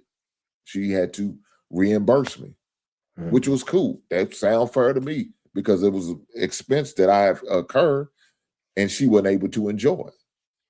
We had that one situation. She tried to, my daughter's mother tried to tell us how we need to parent her. I said, what we don't do is tell me how to parent at my house, just like I don't tell you how to parent at your home. So how y'all run things is how y'all run things. How I think we run things is our thing. Had to make that known and share it. And once I did that, it was it. You know what I'm saying? No business. Now, of course, I had to talk to her husband about it because it's obvious she didn't want to hear it, but he understood because he was in a blended family situation. So he already knew what was what. Like he said, I said, dog, let me tell you this. Would you want me living here in Kentucky to tell you how to live in California? How does that look as you as a man, me telling you how to do that? Well, that's how I feel. And that's not what we're going to do. So you need to talk to your wife about this situation because we're not doing that. She don't run shit over here, just like I don't run shit over there. Y'all run how y'all house like you run your house. I run mine like I run mine. It was a conversation, but that was really the only real issue that me and my daughter's mother had. But it had to be addressed. And for some people's situation, like my brother, he had one of them baby mamas that are from hell, where for years he wasn't able to see her because she was playing the games. You understand what I'm saying? And that's not cool. To the point where I was volunteering to be a mediator, drop my nephew over here, my brother come pick him up, and when it's time to exchange, he gone. You come, we'll call you when it's time for to come pick him up. But you got people who are dealing with situations like that, and that could be stressful. That could be annoying. That you have to do situations like this just to be a part of your children's life. That shouldn't be the case. But unfortunately, people are dealing with this. So, Ted, Yeah, I'm yeah, passionate brother. about And that because I understand. you see, I'm married to co-parenting stress. I would say parenting stress. You get that even if you inside of if you married, you got a mother and father inside the house. You deal with stressful parenting practices just Mhm, because your wife may think differently about some practices that you may have, mhm, and just because y'all was raised differently and brought up differently, and the big thing there is it's just so much collaboration, right? Just uh, collaborating is key. And, as a parent and when you're parenting a child, having the ability to kind of talk things through and plan things out for your children is essential. Is it going to be perfect? No, it's not going to be perfect, because you have two people that have to come together as one to, raise a child or children. So it's gonna be some challenges here and there, right? It's gonna be some, well, I think he should do this. Well, I think he should do that. I think, it's gonna be that's commonplace. Um, uh, the big thing that in your discussion about co-parenting, what you had to go through, it does cause a significant emotional strain, right? Because you have to work through those things, not from inside. You have to work from outside in, right? mhm. Because you don't know what's going on sometimes because they're in different spaces, or you only see, you only able to make a decision or deal with something that's brought to your knowledge. Sometimes half the things that they're going through or decisions being made, you may not have the ability to kind of chime in on, right? Until later, right? So it's a level of communication, right? Having that firm communication with the partner that you're parenting with, and having the ability to be on the same page. And that's going to take that's going to take real work. Um, Having consistent approaches and talking about it and make sure that consistency is the key. Uh, um, of course, you have to go through legal process to kind of help mitigate, what some decisions is being made. So that may have to come into play. You have to, advocate, for because you have rights. You have just as equal rights to parent your child as the other person. So have an ability to you know, bring that to the forefront sometimes is difficult. It's challenging Mhm. because it's just another, you don't know what the court's gonna say, and then the lawyers, and then you got other people involved, right? So it's always Mm. gonna make stuff murky. Um, but effective co-parenting requires focus, right? You have to be focusing on the child's needs, right? It's not your needs. It's not sometimes a lot of people use children, right? Not to say that in your relationship, but in a lot of relationships, people, children is like can be used for, personal gain, right? Yes, A lot yes. of people who have child support is one of the big things, right? Um, so it's having both parents understand it ain't about me. It ain't about what happened between our relationship. It's about our child and what's best for that person. And a lot of people don't get. And I had issue. I had a child in a previous relationship, and we just never resolved our issues. So we had a Mhm. lot of conflict with um, raising my oldest, and it was just we needed, my uh, um, God bless my mother because that we needed a mediator really to help get through a lot of stuff that we needed to for the child. But because we just couldn't get through our own conflicts and communicate. Um, so there are a level of stress that you go through when co-parenting that is inevitable. But there's ways to make sure that you build in structured communication, healthy boundaries, um, and that can improve, the relationship over time. Um, to focus on those things, but it takes two. It takes two, and that's the piece. Is sometimes it's when you're in a circumstance where it's the two parties aren't on the same page, but you still have a child. You have to kind of let go of some of that stuff to change the focus. Now it's not about us anymore. It's about the child. So we're gonna do what we have to do. And it took a lot for me as being the man. I had to eat a lot of humble pie, to take on a lot of, had to take on a lot because I did it to myself. So I had to take on a lot of, just look, I need to be in my child's life. I need to be there, and I'm not gonna allow little stuff like what the other person is doing to, impact what I know is right. Um, so, so it's a high level of stress to deal with, but I say all stress isn't bad. All stress isn't bad. We grow from some of the stress that we go through. We come out on the better end of it, and we see the fruits of our labor, right? So the stress uh, is gonna challenge us because we have to have uncomfortable conversations, difficult conversations to get to what is quality, what is really important. And it changes us all together for the better when we have these difficult conversations.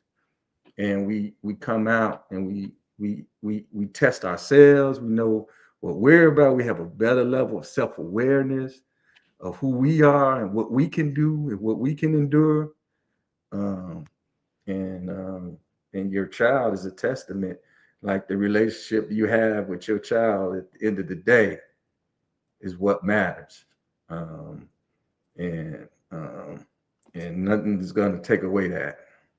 So yeah, personal conflicts, parenting responsibilities, the stuff that we've been taught and raised, our values, how important. I run in child welfare. I used to be amazed in how many uh, that fathers was not involved at all in the foster care system. I was amazed. And I'm a man. Like I come to homes and I'm like, where's the dad? I'm always talking to the mom, but where's the dad? And for something, the system is not built to have dads involved as we can. And when I start analyzing the work that I was doing and really uh, being uh, a student of what I'm doing and wanted to really change lives, I really understood the dads wasn't as valued in this system as the moms, right? And for whatever reason, we kind of neglect, and it wasn't just the dads that saying that they wasn't involved. It was our own doing. We allowed it to be that way because there's no in our society. Our values towards dads are just minimal. We don't hold high level, expectations for fathers as we do for mothers. And let's be honest, it's not as important in the system world. As so fathers see the disconnect. They see the value isn't there. And that rubs them the wrong way, right? And that impacts their behavior. So um, um, being involved, fighting for situations in instances when you are co-parenting and not putting as much burden on the mother to do all the raising of the child. Um, uh, and we know, and it's a myth. Like you see, dad be dads and all, like what they promote here on TV and society. It's different in the black community, right? It's different for fathers. It's a different, way of what we're dealing with, and even in relationships, it's a different for black men. And let's really talk about that. Let's really explore that, and let's benefit from it. Yeah, I know one of the things that was on my man. My fact, I was on my man Black Man's Unfiltered BMU show last night. One of the things that we talked about was the child support system. And that was really concerning to me. I do know that there are some trash ass mamas out there. I understand that there are mamas that are abusing the child support system. We will understand that too. But one of the things I was definitely challenged in where I said, well, get custody. Yep. And then you don't have to worry about paying support. You get support. And don't turn the support away talking about, I'm too proud to get all bull crap. Because at the end of the day, it's not for you, it's for that child. Let's be honest. That's who it's for, not for you, it's for the child. So if that's what that means, then that's what that means. And guess what? Now you can upgrade a little bit. You can afford it. Okay, cool. Now you can upgrade a little bit. Maybe get that child a better bedroom set, huh? Maybe get them a better laptop or a better iPad or matter of fact, iPhone. I'm not an iPhone guy. I'm an Android guy. I hope you're not an iPhone guy. You took offense. I'm an Android, yep. I get a lot of grief I know on that's that right. too. Yeah. Well, that's because we're smart. Right. iPhones for the dummies. But no, I'm just saying, upgrade, maybe whatever you need to upgrade with that extra money. Invest that money. Use that money to start a college fund for that child. Whatever means you have to do for that little extra money that you're getting from the other person, then do that. But that child is entitled to that. Don't take that from the child just because you won't let your pride get away. I don't need your child support money. Bull crap. Your child does. Because your child can say, Daddy, can I act extra 20 because you cash out me this and that. I know my son does that shit. He was in college. Right. Daddy, me and my teammates going out and get some wings. You send me $20. Say, hey, boy, I'm sick of you. How many swipes you got? You got no swipes. Eat at the cafeteria. Right, we got food at home. Come and cook some. Oh shit! Well, he's going to be going to Charlotte, North Carolina. So he's gonna be playing ball down there. So he can't just come home and get no food there. So he gonna have to. He gonna have to do something. He's gonna be hitting me up even more. Yeah, but I told him, boy, you got 3 swipes a day. You better make it before that cafeteria close. It's different now. It's different at these schools. Yeah. Definitely different. But no, let's just talk about this thing with involving child support, of course, with the co-parent thing. It's definitely a problem, man, when you got people who don't want to do right. Unfortunately, child support came into fruition because people wasn't doing right. They wasn't taking care of their families, their kids. And so that's the reason why the whole system came about. If they was doing it, we wouldn't have this system. But unfortunately, the system here for a reason. And you still got people in 2026, like you said, daddies don't want to do right by the kids. They okay with just being weekend fathers and see them every other week or during the summertime and send them back during the when they go back to school. They okay with it. I wasn't with that. That's not what I wanted. I wanted my son all the time. He's a boy. I need to have him around me all the time. You got some man training to learn. So, but that was a conversation I was able to have, and we was able to work it out. Not everybody has that dynamic. Unfortunately, they have to fight to see their kids. They have to fight with dealing with child support and being in the rearage, possibly losing their license or losing their freedom or losing their passport or have to quit a job in order to or getting a second or third job in order to maintain and pay that support. Some of those things I had to do. You know what I'm saying? I remember getting a second job in order to pay for my legal fees so it don't cut into my bill money. You know what I'm saying? I remember doing that in order to get what I need to get. Now, it worked out for me. And, once I got, that situation all settled, I got my daughter as far as the custody, and then, I could let the job go. I didn't have to work it no more. But for that brief period of time, yeah, I worked at Home Depot restocking shelves at night in order to pay for my attorney fees. Hell yeah, I did what I had to do though. I'm just saying, I did what I had to do. What's that? What's say? Pickle say, damn sure did it. Chick-fil-A owed me stock options. I know that's right. Shout out to Chick-fil-A. Stacking new memories, experience, and what was that? To get free. What, Mills, what are you saying, brother? What are you saying in this message? I feel like he's ready. He wants to hit that link so he come up here and talk about Scottie Pippen again. We're not going to let you do that, Mills. We're not going to let you abuse Scottie Pippen and all his greatness. He's a top 75 all-time player. You disrespect for that man. Stop doing that shit. We need to stop this. Let's keep going. We're not going to let Mills throw us off the game plan because it's all about Men's Mental Health Month. Shout out to the month of June for that. And that's why we're having a conversation today. Shout out to my man Tez for coming tonight and hanging out with me, man. Us having this great conversation, talk about these great subjects that I know men could definitely benefit from.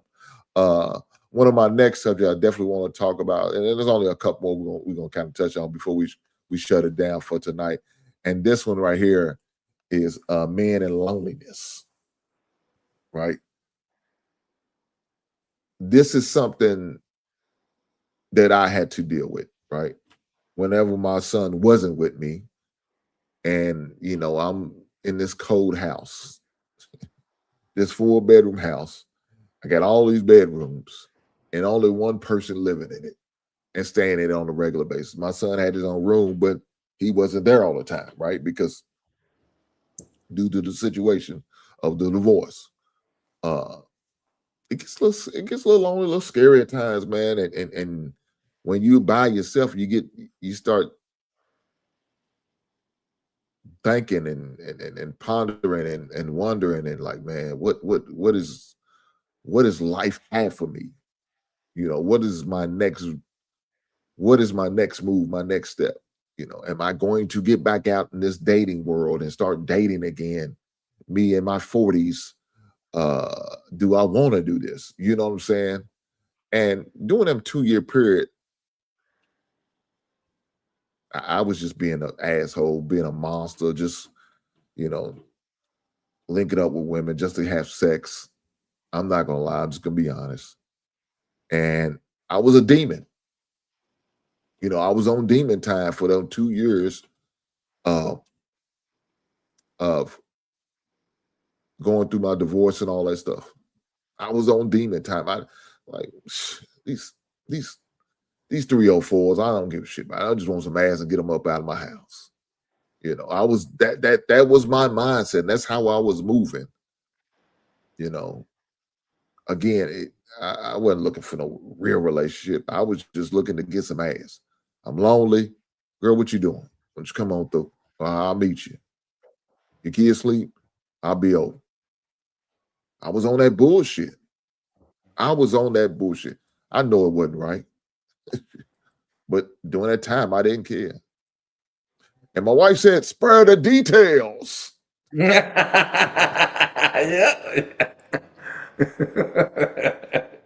No, baby. Let me tell you what I was doing. I had my my Bible and I was going over and I was praying with these women, saying, trying to save souls.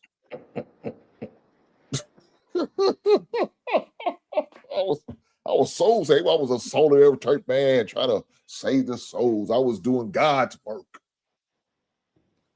She said, liar. Well, Hank, But I would say many men struggle with that. You know, they struggle with having the ability to be in a relationship with someone where it's not about a romantic I'm talking interest, too right? much.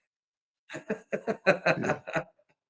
So that's not just you. It's a lot of men who they don't have the capability to be in a social, platonic relationship with someone from opposite sex without having a romantic interest involved. And that's just a lot to do with, just the way they just was, well, society, first of all, tells us that we should only be involved with women that way. But that's not how, important having an emotionally supportive, friendship, who, the romantic or the sexual relationship curbs, one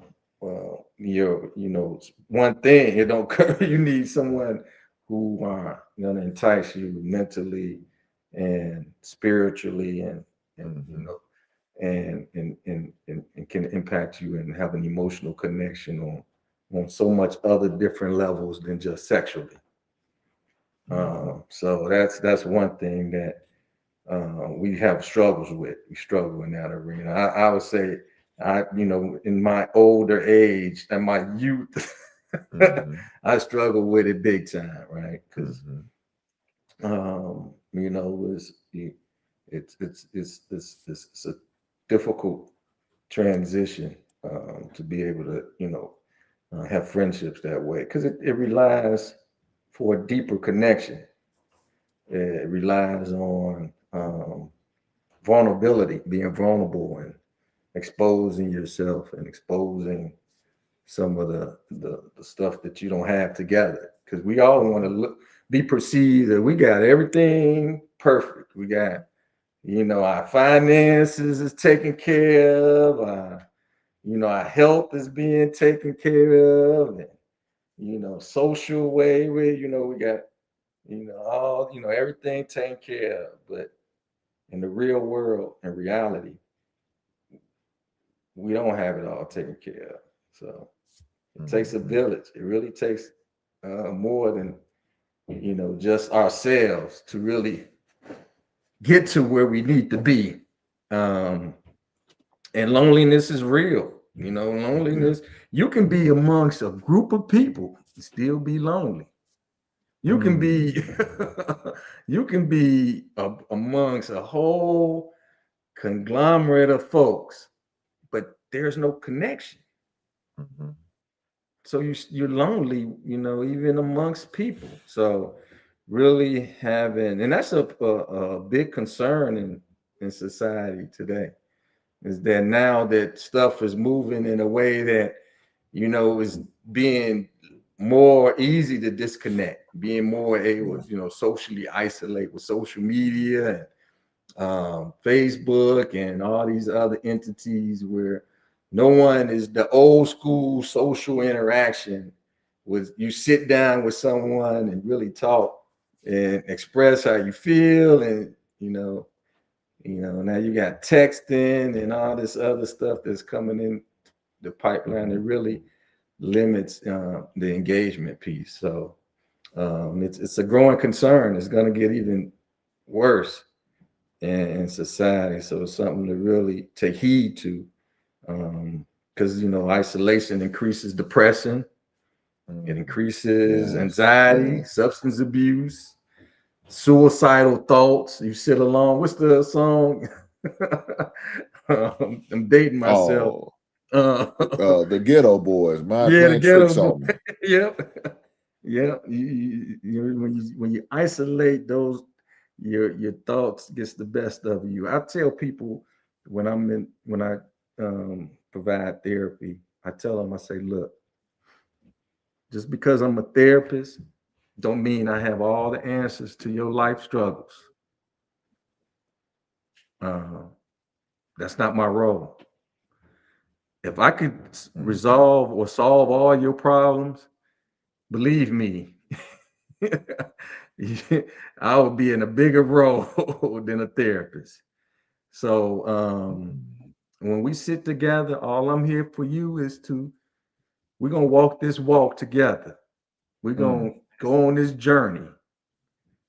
And this journey is about what you want to see happen at the end of the day in your life. And we're gonna walk it, and we're gonna figure out what's going on, and we're gonna come up with some ways that possibly it can resolve it. Not gonna be 100% that it's gonna resolve your issues, but something to think about, another avenue to see how it may go. And I tell them it's better to, two heads better than one. And we're gonna walk it, and I'm gonna walk with you hand in hand, and we're gonna figure this out. And that's what I'm here for, and that's what I can give you. And that's what sometimes you need someone to be able to hear you, because loneliness is about sometimes being not heard. No one listening to me. No one's really taking what I have and really value it. And sometimes that's the people just want to be heard, um, to feel connected. And so that's important to um, give them that avenue and give, because we're social people. We're very, we learn, it's a community approach to all this. Is really, because no one made it in this world by themselves. Until we talked yesterday, I was saying, and no one, I mean, no one can do this thing called life by themselves, because there's trials and tribulations all up and down life. For And sure. you meet someone who can do it by themselves, uh, I like to meet that person, because there's no one. I know that's right. No, because I, and that's what that's what, especially, and you mentioned it too, man. Pride is really, we're so prideful, and yes. I can't ask for help. It's I said, man, look, you drowning. I put it like this: you in the sea, and you out there at the sea. You can't swim, and you drowning. All you need is somebody just give you a life raft, a life. Just throw me something. Just Mm-hmm. let me get a breath. Let me lean on something. And that's all you need. Just to lean for a sec. Get your bearings Yeah. together, and And then a keep lot of moving. people don't realize how much of a difference that makes too, for real. Mm-hmm. It really, it does make a difference. I know for me, like I was sharing with you the other day, um, I remember when I was going through that situation, and my my buddy, man, they're married, and I usually hang out with couples, and I had to take myself out of that situation because I wasn't married any longer. So I felt some type of way about hanging out with married couples as a single man, recently Mm-hmm. divorced single man. I felt like it wasn't my place to be there Mm-hmm. because I'm the odd man out. You know what I'm saying? I'd be like the third wheel. But you know something, him as a good guy and a good friend, he realized there was a need. He invited me over for Thanksgiving, because normally for Thanksgiving we do stuff, for our family, and then my family gets together for Christmas. So really, I had nowhere to go. Didn't really cook anything, but man, he opened up his house and invited me over for Thanksgiving. Man, I went over for Thanksgiving. Man, had dinner, broke bread with him. Man, laugh, watch games, football games, and just chilling, just interacting with friends and family. You know what I'm saying? And that meant the world to me. And I shared that with him, man. I said, I appreciate you even open up your home to me because you knew what I was going through. You knew I was down, I was in a dark place, but you found it, you found it enough to give me a call, say, man, Hank, what you doing, man? Why don't you come on over, man, break bread with us? And I appreciate him and his wife and his family opening up his doors for that because he didn't have to do that. He didn't have to at all. You know what I'm saying? He could enjoy his family and didn't have to share his family with me, but that's what he did. Knowing I was in a bad place of loneliness, a solitude, nobody around, nobody to participate with and all that because due to my situation, but that meant the world. That meant the world to me because of what I was going through, where I was at the time. And of course, like during that time, my ex had my son um, because it was her time. Now I got Christmas, but she got Thanksgiving. So that was a rotation. Um, and she knew Thanksgiving, I don't really do anything anyway, but it would have helped me a lot if my son was there. Because then would have gave me a reason to get in the kitchen, to cook up a Thanksgiving dinner for her. But what am I gonna do for myself? So I was willing to go out and get some Chinese food. That was my plan. I'm gonna go get some Chinese food and just call it a day.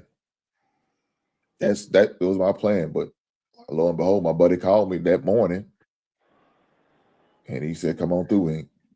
You ain't gotta spend the holidays by yourself." You know what I'm saying? That ain't what you gotta do. You know what I'm And saying? see, So that's the testament of people, because you would think, and I've talked to people, I was like, who is your support? And they have no one. They have no one. They can't give me an emergency contact number. They can't give me no one that says, who's supportive of me. Um, and feeling, who they can rely on to make sure that they, are either just engaged with someone. They have no one. And that's a testament to your friend who reached out because they don't know. Well, they may have a sense, but they don't know. And they just like, look, a lot of people need to do that more, reaching out and being supportive of others. And regardless of what they're going through, everybody needs that contact, that connection, and just if it's just brief time, just a distraction from what they're going through every day. Um, so let me acknowledge this as the super chat from my man Chicago Rilla. He said, man, peace to you, Hank. Thank you for making a space for Black male experience. Hey man, let me say this. This is one of our brothers, man, that we both collect vinyl. We are record collectors and we like to collect good music. Shout out to that brother, man. We always talk about men's mental health, man, and how important it is for us. And it's something that we should take seriously, that we should definitely talk about and have discussion about. Well, that's why I do shows like this, because I know the importance of men's mental health. I know how much a lot of men are really dealing with this, but not just saying shit. They just holding that shit in, or letting their pride get away and feel like, I'm too good to talk about. I ain't got to talk about it. No, no, no, dog. We need to talk about it. We need to talk because it's something that needs to be talked about. Now we also got my man Mills come through with this bullshit. We boycotting child, bro. Man, I don't understand that. We doing it now, but I'm talking about 20.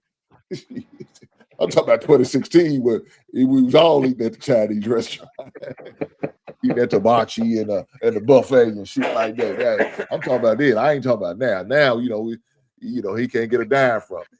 Y'all just make sure some of your girlfriends stay away from there and get them goddamn nails and weaves done now. Y'all do right by them. Mr. Jones said, I'm here just to show some support. Ain't right on, Mr. Jones. I appreciate your brother. Thanks for coming through. Shout out to you, man. with that being said, we're gonna wrap this thing up, man, because I know it's been a long day for the brother, and he's gonna get the opportunity and celebrating his birthday tomorrow, man. He's gonna turn the big nickel, the 55. You know what I'm saying? Celebrating 55 years around this sun and moon and the stars. So I'm not gonna hold my brother up, brother Tez up too long, but I just want to allow you with a final thought today for the brothers out there who are going through it, who are challenged and dealing with what they dealing with. So yeah, across all these discussions we had, from discussing the suicide, trauma, depression, relationships, loneliness, the common thread I want to share is the emotional health, right? Having emotional health is important. And when I say emotional health, that's just like you do with physical health. When you have, an arm sprain or a knee injury, or you have pain in you get it checked out, right? You go to the doctor, you get it checked out. You should do that too for emotional health, right? If you having some stuff that you just can't get through, you should get checked out. You can always reach out to a therapist or a clinician who will be able to really, able to diagnose you and treat you and get some intervention that best supports you. Um, so there's ways that you can, get, uh, you can heal and get emotionally healthy on that aspect. As a clinician over 20 years of my experience, I've learned that healing begins when people feel safe, safe enough to tell their story, and it's not no one else's story; it's their story, their testimony. When they feel safe and comfortable to come to grips with talking about some things that is, opens up a whole Pandora's box about what really drives their behavior and their thoughts and their feelings. That's when the real work starts to happen, because you examining those experiences. You recognizing what's, maybe the reason why you do the things that you do, and it's really important to know those things to make a change. And a lot of times that's what it requires, just a shifting of way you look at things, the way you deal with things, the way you approach things. So seeking support is a big sign of strength. You know, asking for help is strength. It's all. No one can do it by themselves. There's no weakness, no whatsoever around asking for help. People do it all the time. So why shouldn't you? Uh, and like when you go to the doctor and the doctor's asking you all about your physical, what's going on with your health, you tell them exactly what's going on. That's how they better assist you and help you with making sure they can give you the best treatment. And you don't leave out anything. You give them the straight, and this is what I'm feeling, this is what's going on, and then they can move accordingly. That's what you should do with your emotional piece too, your mental health. You should be able to lay it all out online and really give the practitioner, everything uh, that's going on, so they can make a good diagnosis and treatment plan for you. So stay strong, and when I say stay strong, stay connected. Stay if you're spiritual, stay connected to your spirit. Therapy and spirituality go hand in hand. So if you lean into those avenues that gives you strength, gives you purpose, gives you what's important. And that's the thing. Sometimes we don't think about what's important to our lives every day. What is the importance here? What are we doing? What do we wake up in the morning every day? What do what is important? What is the big picture thing in our life? We so used to doing this, just getting up doing the same stuff over and over and over again. We lose value in what's the important thing in life, and keep that in your forefront of your mind, and everything else will come, um, will come after if you stay committed to knowing what's important to you, what drives you. And I have, I'm a big family guy. I'm a big, um, I have, every day I have a picture of my children, my wife, and and I tell people sometimes I go and working in mental health. People try you, right? they, Mm-hmm. they try. Well, in general life, people try you. And Mm-hmm. sometimes you need a second just to kind of, digress and put things back in perspective and be like, what this is, this is what I'm here for. And I'm not going to allow that stuff that you want me to get, you want to draw out of me that, will put me in the worst predicament that I would ever be in. So let me stay focused. Mm-hmm. Stay focused on my purpose, stay focused on what I'm here for, and stay focused to my trade, because I know that it can help, and I know it, I've seen it help. So don't allow, for, like you said, the demons and the devils to come and play in your arena, because when they come and play in your arena, then bad things happen, right? That's a So, fact. That's a yeah. fact. So stay strong in your mind, because in the end of it all, there's no one can impact you but you. Mm-hmm. You are, I mean, you are the one who's doing the work. You living the life. You can Mm-hmm. talk to somebody, you can express your feelings, but in the end of the day, you have to make that change, and you have to do the work that requires it to happen. And and take notice to that, celebrate that, and bringing that back into focus. So that's me on my soapbox. Tez, I promise you, I appreciate you being here tonight, man. Let me get my final thought, and we're gonna get up out of here. Uh, with that being said, black man, protect yourself at all times. Whether you got to get on somebody's couch or somebody's Zoom meeting, man, get your mental right. Guys, do what you got to do. Get your A1C in order. Get your blood work. Get your full physical. Take care of yourself. You only get one shot at this goddamn thing. And a man of a certain age, like me and brother Tez, get your colonoscopy. Go get your prostate check.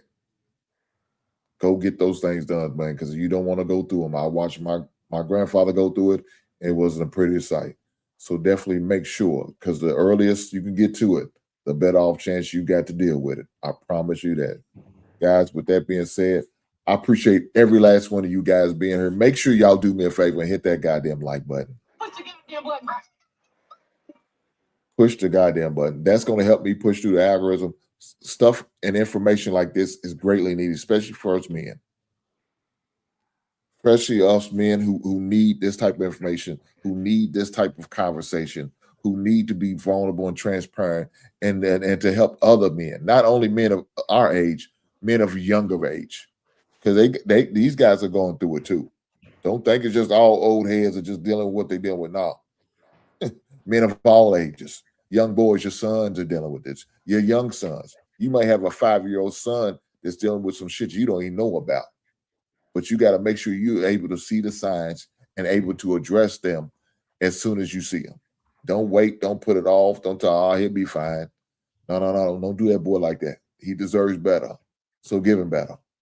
And be the light that your son needs. Be the light that your nephew needs, that your little cousins need, that your little brother needs. Be the light, be the example that you need to be for him. And so he can get the help that he needs. You understand what I'm saying? And make sure you be the example that you need to get from your peers, your coworkers, your loved ones. So with that being said, I appreciate every last one of you guys being here. I will catch you beautiful people on the next one. Right on.